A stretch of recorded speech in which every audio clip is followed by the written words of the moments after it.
Welcome back to Mark Latham's Outsiders. Now, a few weeks ago when I was in Toronto, Canada, I recorded an interview with a very important person, Professor Jordan Peterson, the preeminent academic around the world pushing back against political correctness and language control. So many of our viewers have said, get Jordan Peterson on. So by popular demand, here's that pre-recorded interview with a very, very important man doing great work. Well, Professor Jordan Peterson from the University of Toronto, thanks for joining us on Mark Latham's Outsiders. You're certainly doing a great job in pushing back against political correctness.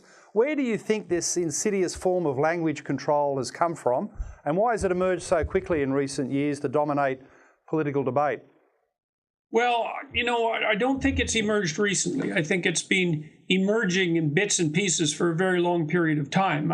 I think the initial fundamental boost, at least insofar as the campuses were concerned, was in the 1960s when there was a real upsurge of leftist sentiment, let's say. Now, that was driven, we should be clear about this, that was driven by some real concerns, the civil rights movement, for example, and also by young people's concerns about being shipped off to what was at least a very brutal and hard to understand war. And so then the universities took a real tilt towards political activism in the 1960s and early 70s. And the campuses and the professors got radicalized. And then there was another real leap forward from a conceptual perspective in the 1970s, because Marxism per se had pretty much become, discredited as a consequence of the catastrophes that it had produced in places like the Soviet Union and Maoist China.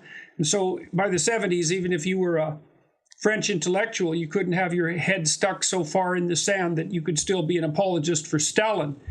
But what happened then was that the Marxist types they reconfigured their theory and rebranded it in some sense as postmodernism. That's a bit of an oversimplification, obviously, and then instead of the working class against the bourgeois, it became the oppressed versus the oppressor, and everything was read through that lens. And that was really a consequence of the contributions of people like Jacques Derrida and Michel Foucault and their coterie of French intellectuals. And so that became intellectually respectable again in the 1970s, a lot through the efforts of the Yale University English department. And then there was another big move forward in the 1990s. Political correctness was a big deal for about 3 or 4 years in the early 1990s, but it sort of faded away. And I think that was partly because the U.S. economy started to boom and people just weren't they were interested in other things. But as this entire time period progressed, the university professors and administrators became more and more radically leftist, I would say. And now that we're seeing the full fruit of that over the last 5 years. So it's been a long time coming, unfortunately. Yeah, but it seems to be reaching a climax now. You mentioned French intellectuals, Foucault, post-structuralist Marxism and the like. Do you think political correctness is, in a perverse way, a sign of the weakness of the left, that having tried to control economic means of production, social services, the role of government, and those projects having collapsed in large part because of the fall of the Berlin Wall, that the left has had to move from structural issues of how societies run into things like behaviour, feelings and language control expressed through political correctness. So this is almost like, for the left, their last hope. It's an interesting way of looking at it. I mean, I do think that the Marxist rebranding under the postmodernist guise was definitely a consequence of the intellectual unsustainability of any prolonged defense of Marxist politics, philosophy, and economics. So, and then I also think that the attempt by the postmodernist social constructionists in particular to attempt to enforce a social constructionist view of gender and other such things by law is also a consequence of the fact that they've absolutely lost the battle from a scientific and philosophical perspective. I mean, no self-respecting scientist with any genuine scientific training believes for a moment that every element of sexually sex-associated behavior, the differences between men and women, can be attributed to socialization. I mean, no one credible has believed that, I would say, So you see a link then between since the identity 80s. politics. Would you see a link between identity politics and political correctness? That identity politics, trying to get young people in particular agitated and uprising about their identities, it's one side of the coin, and on the other you've got political correctness using the language control as a way of creating identity agitation. Oh yeah, I think they're expressions of the same underlying phenomena. You know, I've often recommended to my listeners a book by Stephen Hicks called "Explaining Postmodernism," which I would recommend to your listeners as well. If it's I think it's quite a good book. The first chapter is particularly instructive. Doesn't take long to read. That's "Explaining Postmodernism" by Stephen Hicks, and that does a nice job of describing the philosophical territory from which all of this is emerging, in my estimation. You're doing a great role on social media in pushing back against political correctness. How did it start, for the benefit of the Australian audience? How did it start for you here in Canada on this debate about C16 in September of last year? There's a bill that was being put forward at the federal level, purporting to merely add gender identity and gender expression to the list of protected groups, the groups protected by the Canadian Human Rights Act, and also to make discrimination and harassment on those grounds something that you could be prosecuted for under the hate crimes provision of the criminal code. And, you know, that in itself doesn't sound particularly reprehensible, except for the fact that it's very difficult to define such things as gender expression in particular, which really boils down to not much more than fashion choice, even in the terminology of the people that are pushing it. But the pernicious thing about that is that the bill was to be interpreted in light of policies that had been established by a provincial agency called the Ontario Human Rights Commission, and they're definitely possessed to the nth degree by postmodern ideology. And the surrounding policy within guidelines that would have been used to interpret Bill C-16 are absolutely dreadful. And one of the funny things that happened actually is that the federal government had originally linked directly to the Ontario Human Rights Commission website to describe how this new legislation would be interpreted. But when the publicity about Bill C-16 started to become somewhat politically intolerable, they took that link down to hide the connection between the two, which I think was really scandalous.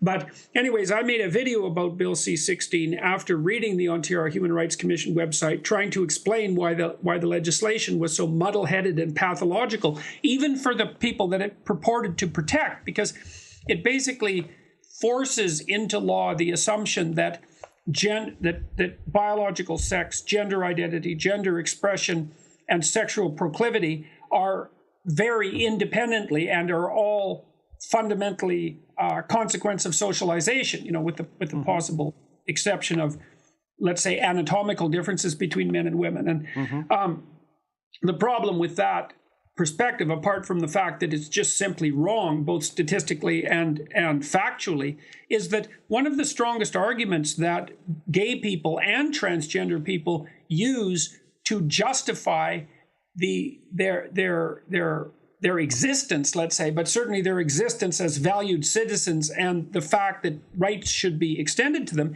is basically a biologically determinist argument, which is, well, you know, I was born this way.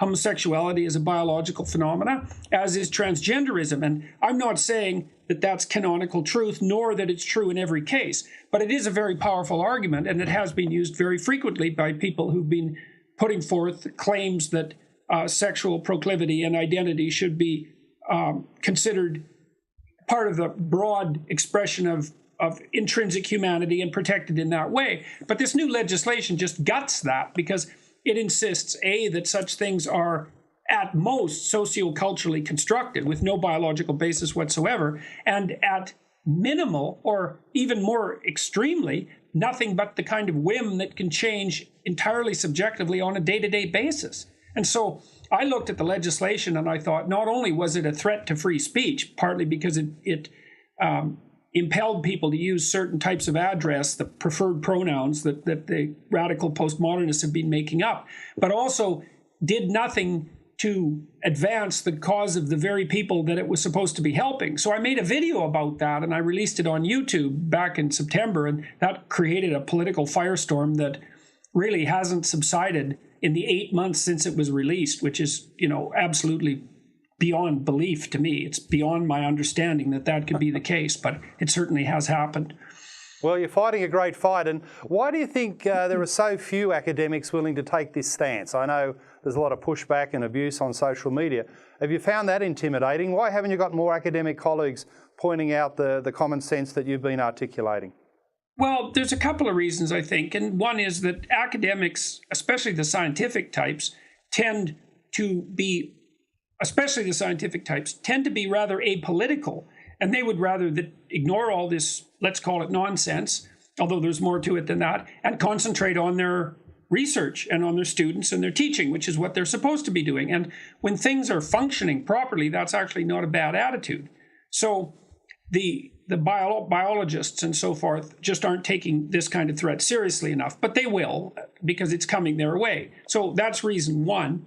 Reason two is the general tendency of people, academic and otherwise, to keep their head down if there's a battle. People. One of my colleagues expressed it very well to me just before I made the first video, which was, well, I could stand out and say something, but the personal cost to me would be overwhelming and the social benefit would be negligible. Now, I think that's a defensible stance from a logical perspective, but I think that it has a serious flaw, which is why I decided to go ahead and make the video, which is that the only people that can ever speak out against developing oppression are individuals. And you pay a price for remaining silent, just like you pay a price for speaking. And I believe that the price for speaking is much lower than the price for remaining silent. But most people don't share that viewpoint. It's really funny, though, watching this, because there has been a handful of academics who've spoken up, like Camille Paglia and Christina Hoff Sommers and Gad Saad and Janice Fiamenko in Canada, and they've been going on the attack. They're not in defensive mode, right? They're actually bringing the fight to the postmodernists, and those people are doing just fine along with me. Like, it seems more that if you wait for people to ferret you out in your burrow and expose you, then you're really looking to be stripped naked and whipped in public. But if you take the fight to the people that might come after you, then you have a much higher probability of winning. Right. It's better to be proactive. Well, I agree with that. Can I just say, I've got a 14-year-old son who's crazy about memes. And I'm always joking with him that I'm a meme expert, when of course I'm not. I know nothing about it. And I'm fascinated by your use of memes here, or commentary about them, these characters, Keck and Pepe. What's it all about, Professor? Well, there's a bunch of things up with that. I mean, the first is that for whatever reason, I've been drawn into that particular element of this sort of thing for a variety of reasons. I'm very interested in symbolism, and I have a very large number of lectures on YouTube, about 250 hours worth, that discuss the psychology of symbolism and religious belief. And so the use of this new iconography is really extraordinarily interesting to me. And the phenomena of this strange little frog called Pepe, who's been identified as a hate symbol by no less than Hillary Clinton, I think is really fascinating, because the Pepe symbol is a form of satirical protest, as far as I can tell, more than anything else. And so I've been following that and studying it, and I'm interested in the frog symbolism. I did a lecture or a YouTube video with a carver of Orthodox icons named Jonathan Pageau on the metaphysics of Pepe, which people could watch if they're interested in this. But I'm curious about the manifestations of protest that are emerging collectively online, because they seem to be taking the form of a giant satirical protest. And I don't think we've necessarily seen anything like that before.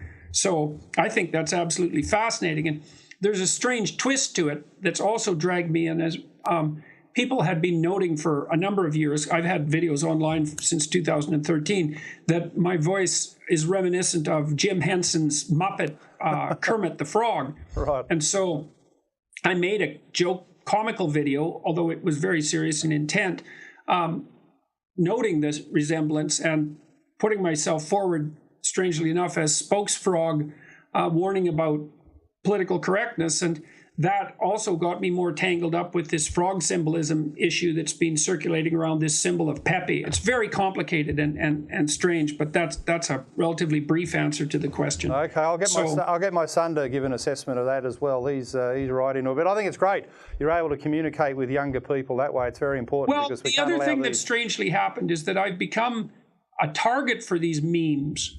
So, for example, on websites, quite well known, Reddit. Of course, everybody knows about Reddit.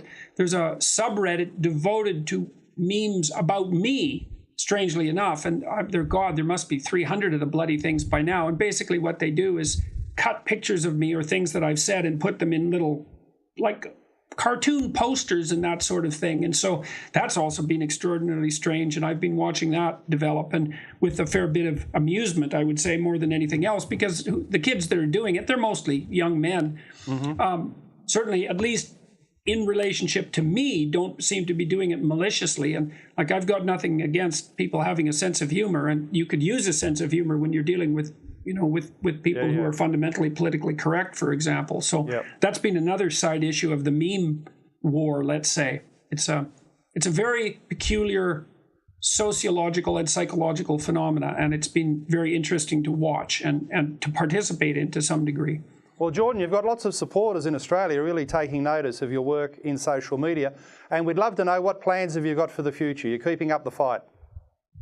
Well, one of the things that I'm planning to do is, apart from continuing to produce YouTube videos, I'm doing one right now, a series of lectures on the psychological significance of the Bible. And I see that as the cornerstone to the introduction of high-quality humanities education on a global basis. And that's something that I want to work on pursuing over the next few years. I've been talking to a business partner of mine who's a very good computer programmer, and to a number of financiers and other academics and educators about the possibility of starting the process of putting extremely high quality education in the humanities and literature online as an alternative to these deadened cult-like Marxist humanity / postmodern offerings that the universities have. I mean, I see the universities as they're too expensive, they're too administratively top-heavy, they're too overburdened by law.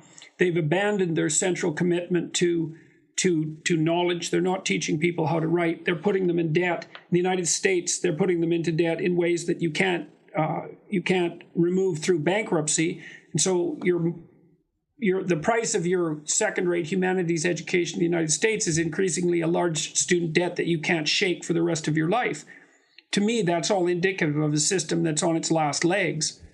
And so one of the things I really want to do over the next, let's say, 3 to 4 years is to start developing what would be the online equivalent to a classic humanities institute. And I want to put a lot of time and effort into that. Wow. So I've got that in the biblical series. I've started a series of discussions with Muslims. The first one was with Ayaan Hirsi Ali, who I interviewed on Thursday, but I want to do a regular series to have a discussion about Islam and about how it can exist in relationship to the West, whether it can exist in relationship to the West peacefully, and how that might be attained, and what the options are. Well, that sounds absolutely vital. We wish you every success with that. Professor Jordan Peterson, thanks for talking to Mark Latham's Outsiders in association with Rebel Media, and we will watch your work with ongoing fascination. Many thanks. Well, thanks very much, and hello to everybody in Australia. Donald Trump Jr. also Instagrammed a photo with Pepe the Frog, who people say is associated with white supremacists.